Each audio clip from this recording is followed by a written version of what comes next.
Olá, meus amigos, sou eu aqui, Ari Osvaldo Neto, trazendo para você o mandado de segurança. Rapaz, como eu ouço falar desse mandado de segurança.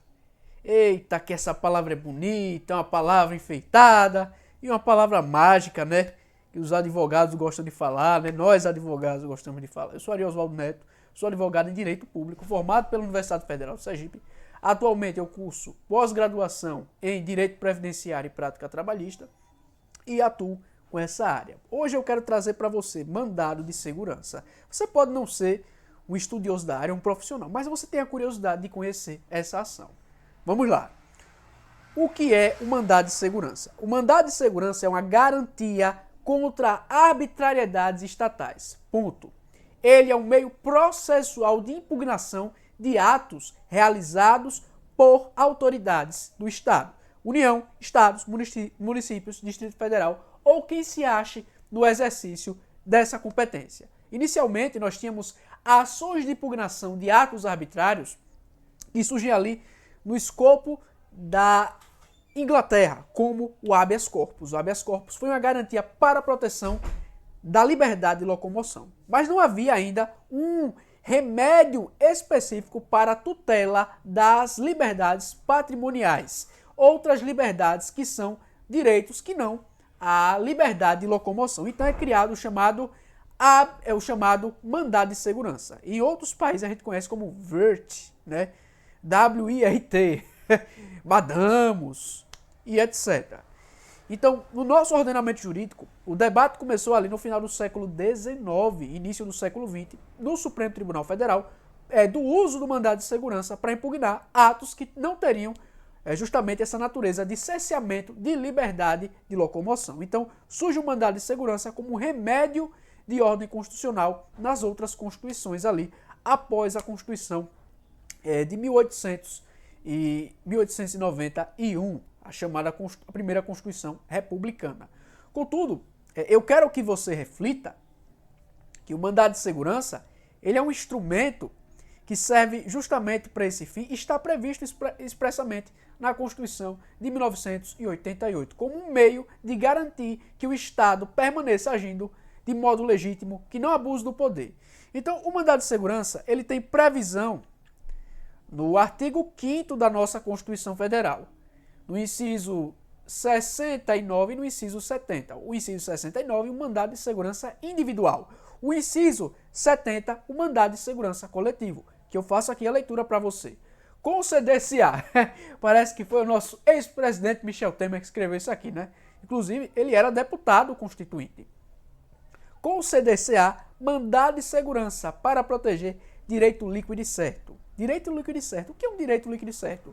Já eu vou responder essa pergunta. Não amparado por habeas corpus ou habeas data. Então você já está vendo aqui, pela leitura do dispositivo, que ele tem caráter subsidiário. Portanto, ele é excludente. Quando não cabe um, vai caber o mandado de segurança. Quando o responsável pela ilegalidade ou abuso de direito for autoridade pública ou agente de pessoa jurídica no exercício de atribuições do poder público. Preste atenção, poder público. Inciso 70. O mandado de segurança coletivo poderá ser impetrado. E a linha A, partido político. A linha B, organização sindical, entidade de classe ou associação legalmente constituída e em funcionamento há pelo menos um ano em defesa dos interesses de seus membros ou associados. Agora nós temos o regramento específico. Por muitos anos vigiou uma lei de 1950, a chamada LMS, que tratava do mandado de segurança. E aí, em 2009, nós tivemos o seu regramento à luz da Constituição de 1988 e ainda através da jurisprudência consolidada do Supremo Tribunal Federal. O artigo 1º dessa lei, a lei do mandado de segurança de 2009, a 12.016, ela prevê o seguinte, a mesma coisa do inciso 69 da Constituição Federal. Conceder-se-á mandado de segurança para proteger direito líquido e certo, não amparado por habeas data ou habeas corpus ou habeas data, sempre que ilegalmente ou com abuso de poder, qualquer pessoa física ou jurídica sofrer violação ou houver justo receio de sofrê-la por parte de autoridade, seja de que categoria for e sejam quais forem as funções que exerça. Preste atenção, a própria lei está dizendo que tanto a pessoa jurídica como a pessoa física podem impetrar o mandado de segurança. Então, o mandado de segurança ele é um remédio constitucional que está previsto no artigo 5º, inciso 69, no aspecto individual, e no inciso 70, no aspecto coletivo. Vamos aqui analisar ainda outros aspectos. Conceito. O mandado de segurança é uma ação constitucional utilizada para impugnar uma lesão ou ameaça de lesão a direito e que toda prova deve, preste atenção nessa palavra, estar previamente constituída ao acompanhar a petição inicial. É esse o significado de direito líquido e certo. Preste atenção, o direito líquido e certo é justamente esse conceito. Ele é aquele que deve ser provado de plano. Eu tenho que discutir aquela situação que está trazendo uma ameaça à legalidade, seja ela de contexto fático ou contexto de direito, quando eu impetro o mandado de segurança. Ele tem que ter essa questão da curta dilação probatória. Ele tem que ter a prova pré-constituída. Por isso é um direito líquido e certo. Veja a palavra que eu utilizo aí. Ele deve estar previamente constituída a prova para acompanhar a petição inicial. O mandado de segurança também é um meio de impugnação específico de curta extensão da fase probatória. Já a gente vai ver o rito. E o mandado de segurança você vai impetrá-lo no juízo competente. E aí o magistrado que pegar o mandado de segurança vai mandar despachar, determinando, na verdade, o magistrado não pede, ele manda, ele ordena que a autoridade coatora, responsável pelas informações, as forneça. E aquela oportunidade é a oportunidade também que ocorrerá a contestação. Então, depois disso, o mandado de segurança vai para o promotor responsável, o procurador, a depender do juiz da interposição, e aí você vai ter o parecer a favor ou contra, e logo ele é julgado. É para ser rápido. É curta dilação probatória. Lembre-se disso. Não vou ajuizar mandado de segurança quando eu tiver situações complexas que não tiveram matéria probatória examinada anteriormente, sob pena de pegar uma inadequação da via leita, que é o que acontece em vários casos aí que eu vejo no Tribunal de Justiça do Estado de Sergipe. Então, o mandado de segurança é justamente essa ação. E aqui nós temos os chamados pressupostos processuais. Quais são os pressupostos processuais aí regulares da ação? O cabimento, a legitimidade ativa, passiva, nós temos também o interesse de agir e o rito, que são os principais pressupostos processuais do nosso querido mandado de segurança.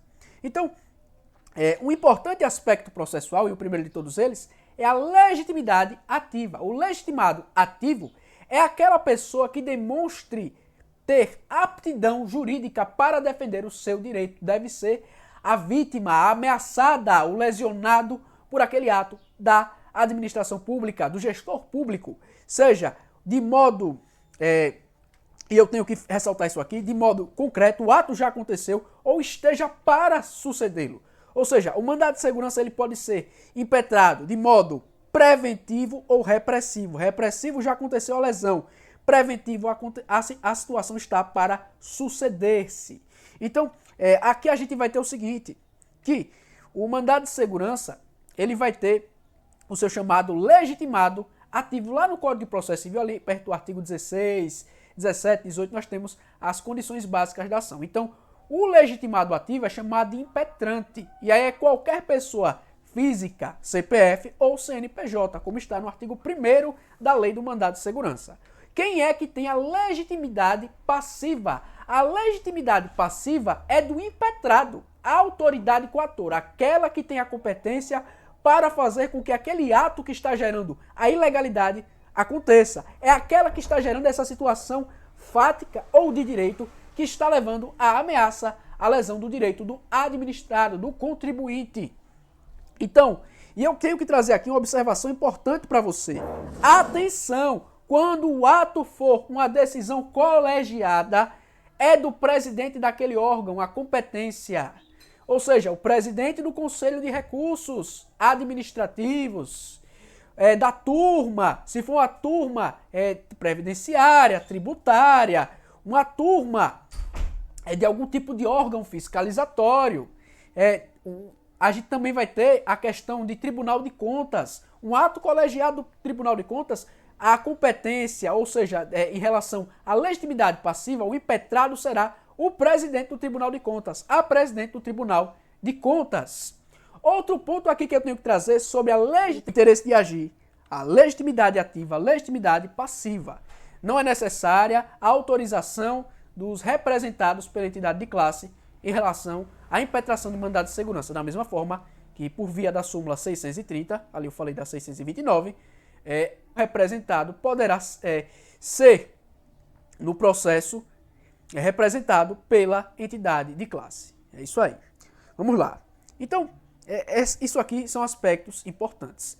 Outros pressupostos processuais, que eu tenho que reforçar de novo aqui, essa questão da dilação probatória. Interesse de agir. A pretensão deve se firmar em prova anteriormente constituída a situação fática ou de direito. A prova deve acompanhar a petição inicial, uma vez que não há dilação probatória grande. A dilação probatória do mandado de segurança é pequeno, então fique ligado nisso. Se depender de prova pericial, se depender de provas que demandem robusta dilação probatória, não use o mandado de segurança. Você deve fazer o quê? A utilização do processo administrativo cabível para depois pensar no mandado de segurança ou na ação de procedimento comum. E aqui façamos a leitura de importantes súmulas do Supremo Tribunal Federal. Enunciado da súmula 266. Não cabe mandado de segurança contra a lei em tese. Veja, muitas pessoas querem entrar com mandado de segurança para questionar a inconstitucionalidade de determinada lei ou ato normativo. Isso não é possível. Eu tenho que fazer o quê? O controle concreto da inconstitucionalidade e, dentro dessa ação, questionar a validade da norma. Esse é chamado de controle difuso de constitucionalidade. Agora, ir direto e dizer, olha, essa lei é inconstitucional, por isso e aquilo, não pode. Então, eu não posso questionar a lei em tese, mas os seus efeitos em relação a um ato concreto. Por exemplo, nós temos aí o caso de uma lei que diz respeito à anterioridade tributária e você vai ser afetado por ela porque terá os seus bens de modo totalmente ilegal confiscados. Então você pode discutir a inconstitucionalidade dessa lei à luz dos efeitos que está trazendo para você, contribuinte. E eu coloco aqui a observação entre parênteses, mas cabe contra a produção concreta de seus efeitos. Limitações ao poder tributar, direito à propriedade, ato jurídico perfeito, por exemplo, uma lei que fale sobre desaposentar os servidores públicos. Essa lei é, obviamente, inconstitucional. E aí, vamos desaposentar os servidores públicos. Essa lei é inconstitucional, mas você vai ter o quê? O ato concreto, que vai ser a aposentadoria do servidor público. E no bojo daquela ação, você vai tratar que essa lei é inconstitucional. Nós temos aqui também o enunciado importante do Supremo Tribunal Federal, que já vai contrastar diretamente com essa questão da lei em tese. A súmula 625. Controvérsia sobre matéria de direito não impede a concessão de mandado de segurança, principalmente em matéria tributária, que você vai ter uma norma que se contradiz com outra norma constitucional, uma norma de hierarquia inferior que vai violar alguma garantia do contribuinte. E você vai ter uma discussão, obviamente, de direito. Então, o mandado de segurança será a via adequada para impugnação, já que você está discutindo essa questão do direito da pessoa. Outro ponto aqui que eu tenho que trazer para vocês é justamente outra súmula que vai tratar ainda do interesse de agir das partes. É a súmula 101 do STF. Não se admite como ordinário recurso extraordinário de decisão denegatória de mandado de segurança. Então, a gente tem que entender o seguinte, quando o mandado de segurança ele é negado, então você pode entrar, isso no caso da segunda instância, quando você vai ter os tribunais como instância originária, você vai ter a possibilidade de recorrer pelo recurso ordinário. E essa súmula está dizendo que o recurso ordinário não se admite como ordinário recurso extraordinário de decisão denegatória de mandado de segurança. Então não vai caber você converter esse recurso. Outro ponto aqui, o enunciado da 267 do STF. Não cabe mandado de segurança, contrato judicial passível de recurso ou correição. Essa previsão está também na lei do mandado de segurança, lá no seu artigo 5º, salvo engano, inciso 2 ou 3. Então nós temos aí essa previsão já, que é antiga na jurisprudência do STF, consolidada na legislação de 2009. O enunciado da súmula 268. Não cabe mandado de segurança contra a decisão judicial com trânsito em julgado. Claro que não caberá. Você vai poder discutir uma decisão passada em julgado por meio da ação rescisória. E aí você tem hipóteses especiais. A ação rescisória é extremamente restrita e muito difícil. A 269 do STF. O mandado de segurança não é substituto da ação de cobrança. Em matéria tributária e previdenciária, você vê muitas vezes o uso do mandado de segurança para a declaração da existência de um direito. E aí a pessoa quer impugnar também a questão da falta de pagamento desse direito. Você vai ter que entrar com ação de procedimento comum, porque o mandado de segurança ele vai reconhecer o direito, mas você não vai poder trazer aí a obrigação para a administração pública em razão de uma cobrança. Então ele não pode ser substituto da ação de cobrança. Outra questão aqui de interesse de agir. Eita, que é muita coisa, né? Não cabe mandado de segurança para impugnar o enquadramento da lei 3780 de 12 de julho de 60, que envolva exame de prova ou dissuasão funcional complexa. Muitos magistrados têm um entendimento equivocado, alargando de modo extensivo a interpretação da súmula 270 do Supremo Tribunal Federal, mas ela se refere a uma lei específica. Então, eles aplicam, além da questão envolvendo a curta dilação probatória, essa questão envolvendo a questão envolvendo essa súmula do STF. Tem prova, tem produção, tem alguma prova lá dentro que eu possa discutir? Não vai caber, errado. Vai caber desde que a prova acompanhe a petição inicial ou ela apareça no fornecimento das informações pela autoridade coatora. Então, essa súmula 270 do STF tem entendimento restrito. Súmula 271. Concessão de mandado de segurança não produz efeitos patrimoniais em relação ao período pretérito, os quais devem ser reclamados administrativamente ou pela via judicial própria. Em que pese a gente ter essa súmula do STF, a gente tem a questão do direito à compensação, reconhecido pela jurisprudência do Superior Tribunal de Justiça. Daqui a pouco eu vou falar sobre essa súmula, mas há o reconhecimento do direito à compensação pela via do mandado de segurança. Então, retornando aqui, a 272 do STF não se admite como ordinário recurso extraordinário de decisão denegatória de mandado de segurança. Então, de novo, você não vai poder fazer a conversão de um recurso em outro. Aqui é a questão da decisão denegatória de mandado de segurança. Vai caber o recurso ordinário. Mais questões sobre interesse de agir. Decisão denegatória de mandado de segurança não fazendo coisa julgada contra o impetrante não impede o uso da ação própria. Preste atenção. Se você teve a questão da inadequação da via eleita e que sua ação não foi conhecida pelo tribunal ou pelo juízo singular competente, você vai poder ajuizar uma ação de procedimento comum, porque não houve coisa julgada material. O mandado de segurança, nesse caso, ele não foi julgado, ele não passou em trânsito julgado, porque ele foi extinto sem resolução do mérito. Então você pode utilizar a ação cabível de procedimento comum. Ação de obrigação de fazer, ação anulatória, ações de procedimento comum regradas pelo Código de Processo Civil e leis especiais, como os juizados especiais federais e o juizado da Fazenda Pública. Súmula 429 do STF. A existência de recurso administrativo com efeito suspensivo não impede o uso do mandado de segurança contra a omissão da autoridade. Preste atenção. A discussão que você pode levar ao Poder Judiciário aqui nesse caso, no caso de recurso que tenha efeito suspensivo, é justamente da omissão da autoridade. Porque se o recurso tiver efeito suspensivo na instância administrativa, não caberá mandado de segurança por força do artigo 5º, inciso 1 da Lei 12.016 de 2009. Fique ligado. Enunciado da súmula 430 do STF. A existência de recurso administrativo... aqui eu repeti. Aqui está errada essa súmula 430. Deixa eu procurar aqui o correto. Quando a gente edita, rapaz, acontece todo tipo de coisa. Pronto. O que é que diz aqui a súmula 430 do STF, na verdade? O recurso administrativo... Vou mudar aqui a câmera para mim Corta para mim. O pedido de reconsideração na via administrativa não interrompe o prazo para o mandado de segurança. Então aqui a gente tem o quê? Uma questão de decadencial.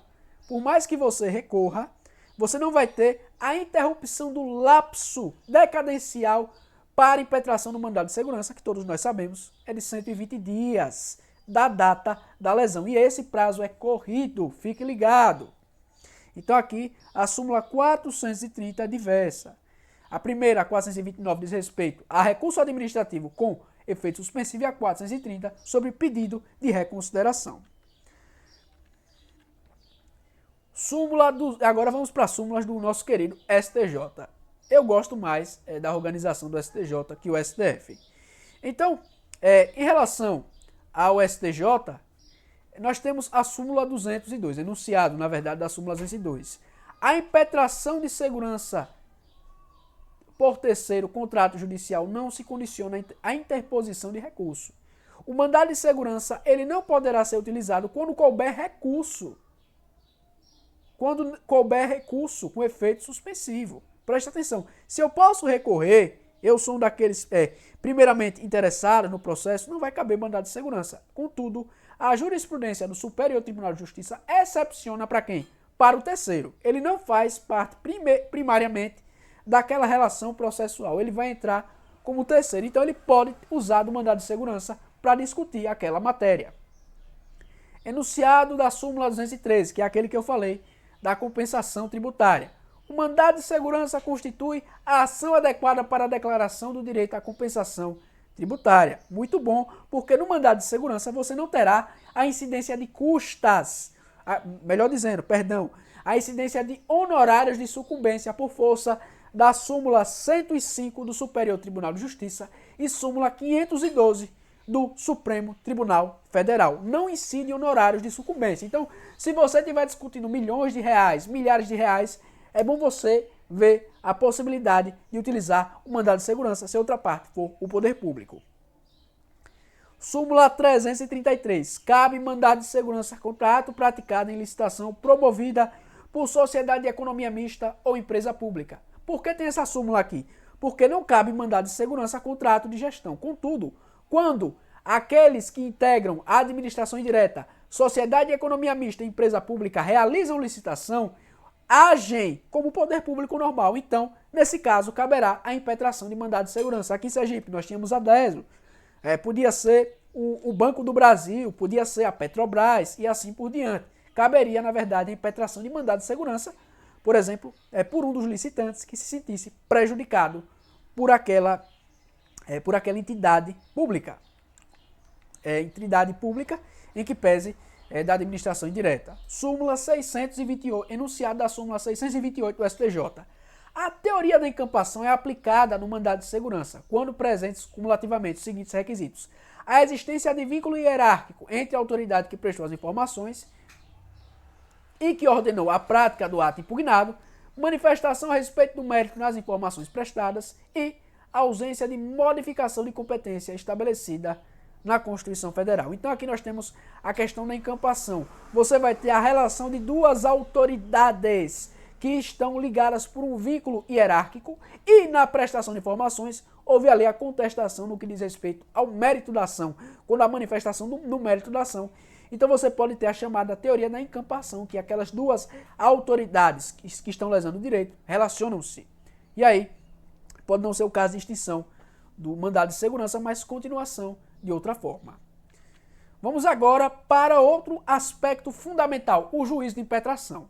Vou entrar com o mandado de segurança. Onde? Onde eu vou impetrar o mandado de segurança? Vai depender de quem é que está lesando a minha faculdade, quem está lesando o meu direito ou quem está em vias de ameaçá-lo. O juízo de impetração do mandado de segurança, ele está em normas como a Constituição Federal e legislação ordinária.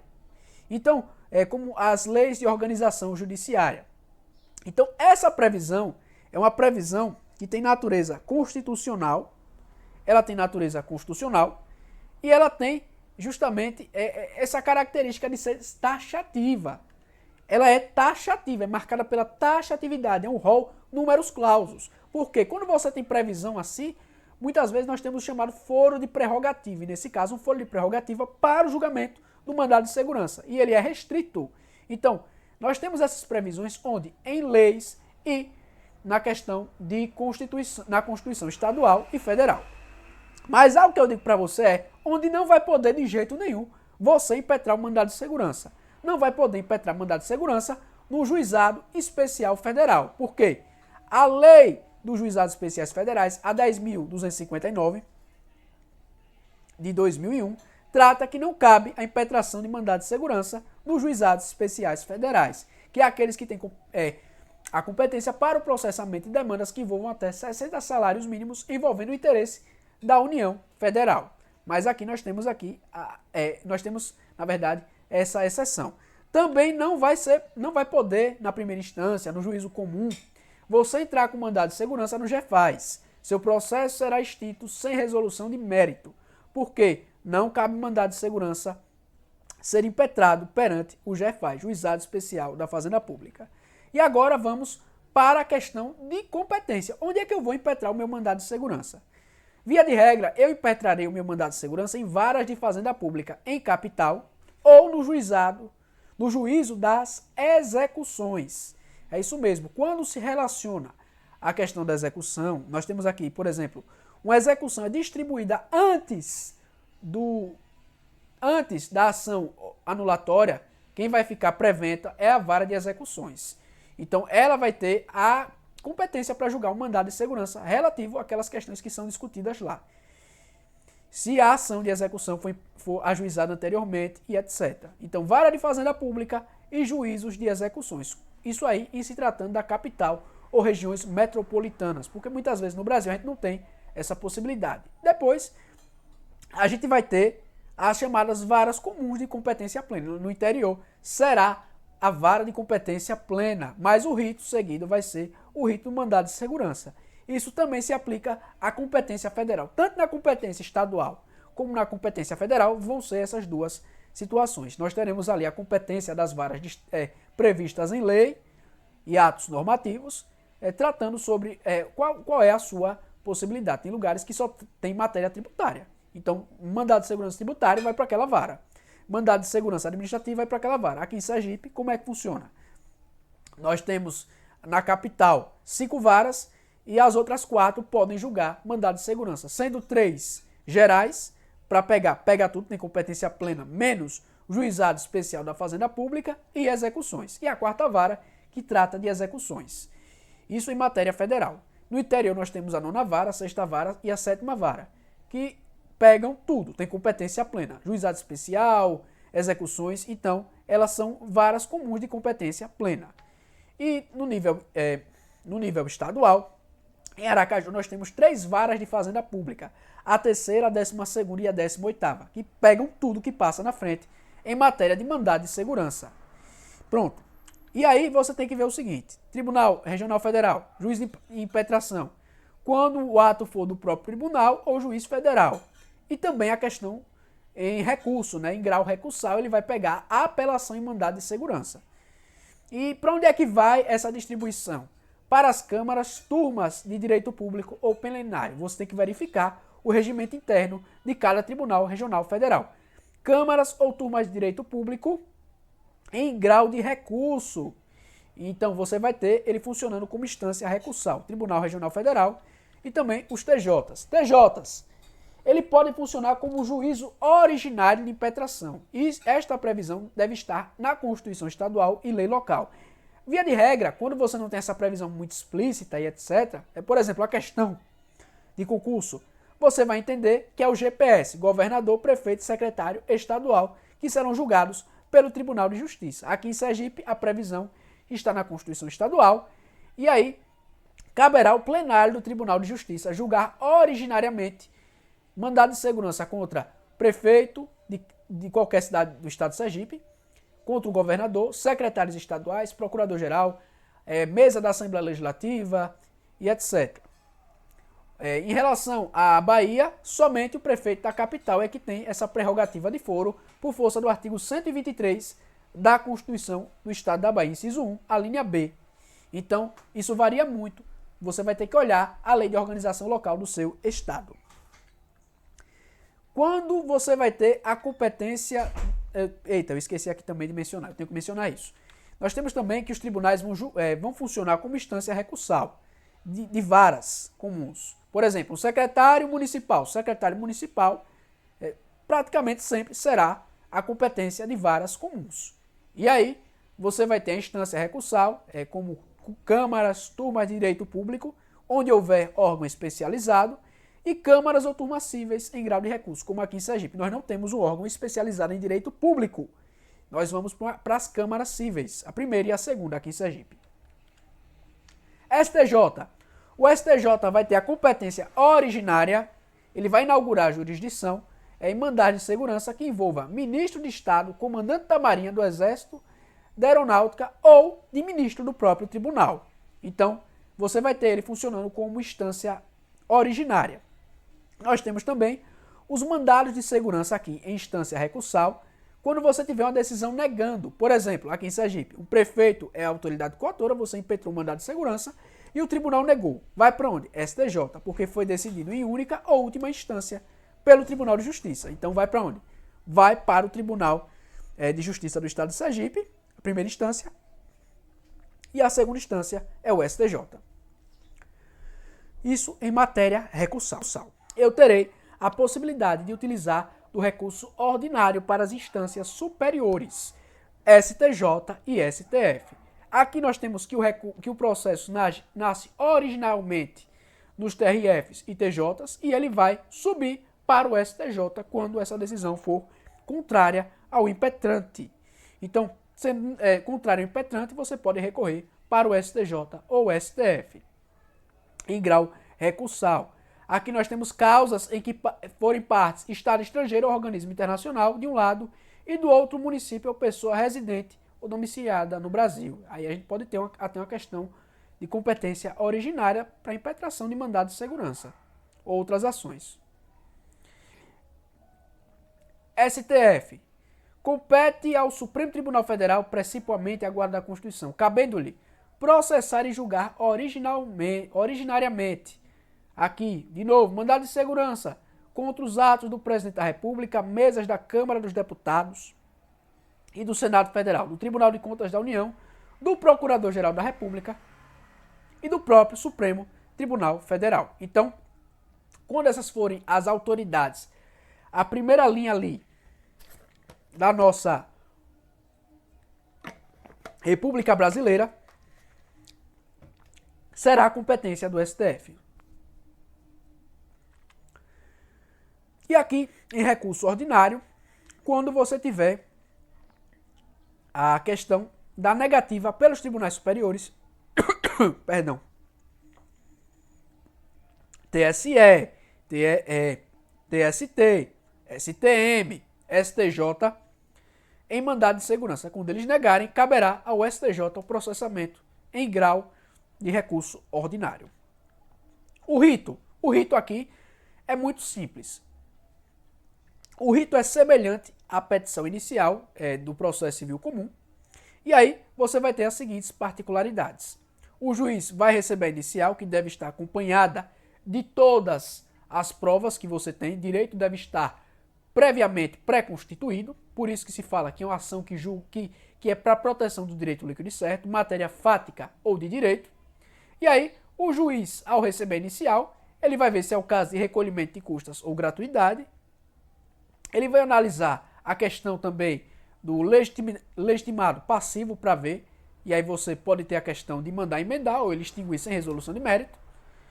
E aí, superadas essas questões, ele vai, na verdade, se você fez o pedido de liminar, ele vai fazer o julgamento da liminar sem oitiva da Fazenda Pública.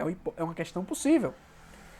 Depois, ele vai mandar notificar a autoridade coatora para prestar informações no prazo de 10 dias. Previsão do artigo 6º, parágrafo 1º, artigo 7º, inciso 1 da Lei 12.016 de 2009, mais o artigo 335 do CPC. Nessa oportunidade, a autoridade coatora, o impetrado, deverá apresentar a sua contestação. E aí, nós temos que ela deve combater os argumentos trazidos pelo impetrante, é o chamado ônus de impugnação do impetrante, ou seja, ao réu incumbe a prova do fato extintivo, impeditivo do direito do impetrante, nesse caso a fazenda pública. E nós temos também a possibilidade de julgamento da liminar após a oitiva prévia da fazenda pública. Esse seria o correto, por previsão do artigo 7º, inciso 3, combinado com o artigo 300, parágrafo 2º do Código de Processo Civil, que trata da justificativa prévia, mais o artigo 1059 do Código de Processo Civil também, que fala que se aplicaria o rito da Lei 8.437, a lei que julga as liminares contra a fazenda pública. E aí, é importante que a gente tenha esse entendimento que o juiz ele pode decidir ali sem oitiva da parte impetrada ou com oitiva da parte impetrada. Isso é uma questão que a gente tem divergências na interpretação e é possível, já que não é uma matéria tão pacífica em nosso ordenamento jurídico.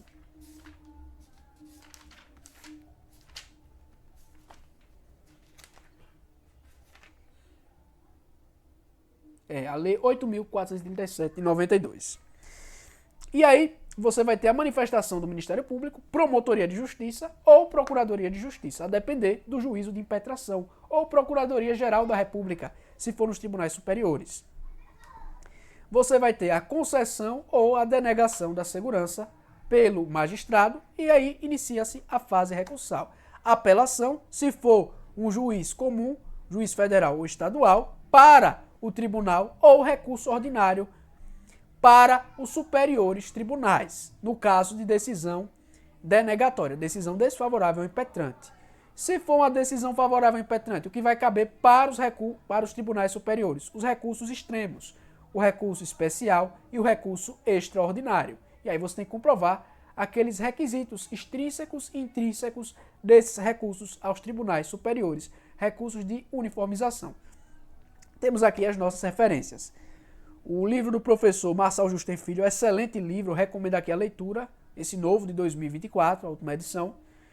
E nós temos também o nosso querido professor Carvalho Filho, aqui no capítulo que fala do controle dos atos da administração pública. Então eu deixo aqui a minha página para você seguir, advogado Ariosvaldo Neto, lá no Instagram. Se você quiser aprender mais sobre direito público, me siga. Estamos aqui para contribuir com a sua formação e para que você se proteja. Revisando tudo, o mandado de segurança só poderá ser impetrado se você tiver prova pré-constituída, situação fática ou de direito que eu possa demonstrá-la sem a necessidade de produção de provas adicionais. Incumbe, é dever, portanto, da autoridade coatora impetrado comprovar o fato impeditivo e extintivo do direito da parte autora. E aí você vai ter o julgamento da ação. Recebida a petição inicial, eu mando o impetrante recolher custas, se eu não verificar que elas foram recolhidas, ou se ele não faz direito jus à gratuidade, julgo a liminar, de modo sem ouvir a parte impetrada, e determino a sua notificação para que preste informação em 10 dias. Depois dessa fase, dessa oitiva prévia da autoridade coatora, eu tenho essa possibilidade de julgar a liminar, ou seja, em razão da justificativa prévia, previsão do artigo 300, parágrafo 2º do Código de Processo Civil, combinado com o artigo 1059 e a Lei 8.437, que trata das liminares contra a fazenda pública. Tenho que determinar, na forma do artigo 12, a oitiva do Ministério Público ou Procuradoria de Justiça, a depender do grau, Procuradoria-Geral da República. Por fim, eu terei uma sentença ou acórdão, a depender do meu juízo de impetração, tratando da concessão ou denegação da segurança, iniciando aí a fase recursal, que inaugurará outra jurisdição. É isso aí, meus amigos. Continue nos seguindo nas redes sociais e até a próxima. Valeu!